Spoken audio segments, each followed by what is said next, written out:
So, among the many things that I do, one of the things that I do is I like to try and build things, particularly with software. It's something I've been doing for like a long time, just loads of different random little projects and learning how to code over time. But obviously, well, I say we all know about AI coding called vibe coding.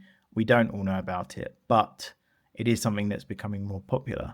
And I've been playing around. So, the last weeks, I've been using Replit. Replit's really good, really good. It's come on leaps and bounds. I've been using it for a few months, just like lots of random little test projects, nothing that I've actually launched. Then there was an app that I did really want to launch, but Replit introduced something called Claude Sonnet 4.0 is what they use by their standard way. And they introduced some new tools like web search, extended thinking, and Claude Opus, which was a game changer, but super expensive. Now, I've spent hundreds of dollars this month on using Replit, and I was in the bracket of thinking using Claude Code, which I had heard of before, in the terminal. And if you don't know what the terminal is, it's this thing on your computer, which you've probably seen before and not really known what it does. I thought that that would be in the too difficult box, so I didn't bother to look. But because of the extreme cost, I mean, I spent hundreds of dollars. What was it?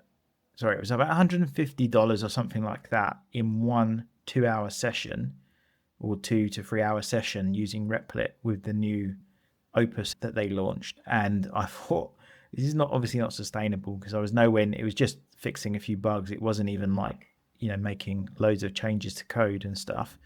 I decided to go and have a look at using an alternative. So I did look at Claude Code and, just spending a bit of time reading, looking through documents. And there's lots of people online as well, though I've not really looked at that many. And using that with VS Code seemed to work. Now, my assumption was that using the direct API would probably be the cheapest way. So there's two ways you can use Claude Code inside Visual Studio Code. And that is, number one, you can use the API, which is, pretty normal as you'd expect. Just put your bank card there and give it the limits that you would be happy for, like recharging and stuff. And the second way is for you to actually pay for one of their plans. You get the pro plan, the max plan with 5 times, which is like $100, or the max plan with 20 times the pro plan, which is like $200.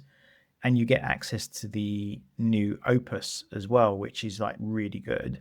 And basically, I thought the API would be the cheaper option. And it turns out I was wrong because I've spent, I think it worked out like $200 in 3 days. Have I still got it up? $219. This is there we are.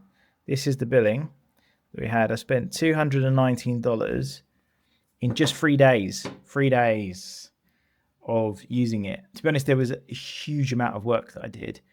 And I thought, well, that's obviously not sustainable either, really. So what I've decided to do is try out their max plan. Now, a bit of research on their max plan. It seems that you get a substantially higher amount of usage across the month, although it caps you a certain limit per day. I think there's like a 5-hour limit or something like that per day that you can use it or whatever before it will cap you out. And you get access to Opus and Sonnet. If you're on the 5 plan, by default, it will kick you out when you've used 20% of your plan. If you're on the 20x plan, it will kick you out of 50%, whatever. I was having a chat with ChatGPT, oddly enough, not Claude, because Claude seems a bit dumb. I'm not going to lie. Like Claude, as in like the non-coding Claude, which is like the competitor to ChatGPT, in my opinion, seems a bit dumb. It doesn't seem to like automatically go and look for information, even about itself, that I think it should know that it doesn't know because it's not part of its training data, but it doesn't go and look unless you tell it to. It's just like one of those members of staff that don't have initiative to do anything. Anyway, the point is, when on ChatGPT, it told me to download this CC usage blocks. It's an npm module, so it's just like npm I CC usage. But whatever, what it does is it shows you the usage that you're using at the moment for that session, which is what this is showing now. And it also, there was another code, CC usage daily. Yeah, so this CC usage daily, what this does is it shows you by day how much you're using. Now, the amount it shows there, it shows you by model that you're using, and it shows you what the normal API cost would be. So obviously at the moment, I don't really know how much saving I'm going to get, but ChatGPT estimated, where did it estimate it? It estimated that the 5x plan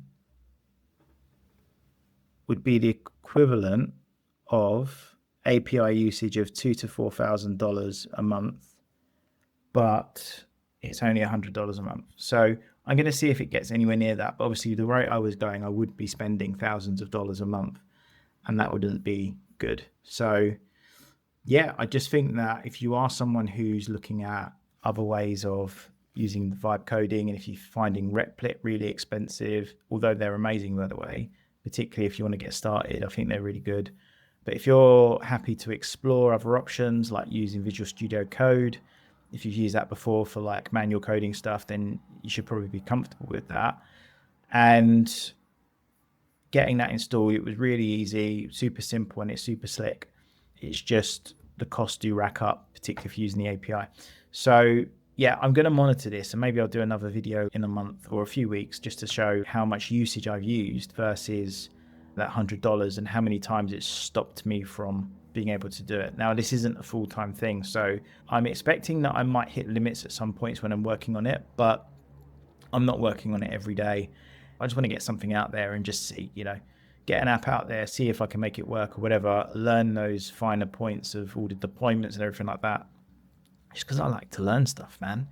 So yeah, let's see how this goes. Anyway, I hope that was helpful to someone. And if you don't know what I was talking about, sorry. But yeah, I guess if you're in that whole vibe coding thing, you want to make apps, you're going to have to get used to these tools because they are there. They're available to use right now. They can be very expensive if you don't cap what you're doing and use it right in certain ways. But anyway, this 1 minute video is now 9 minutes and I'm going to go. Bye.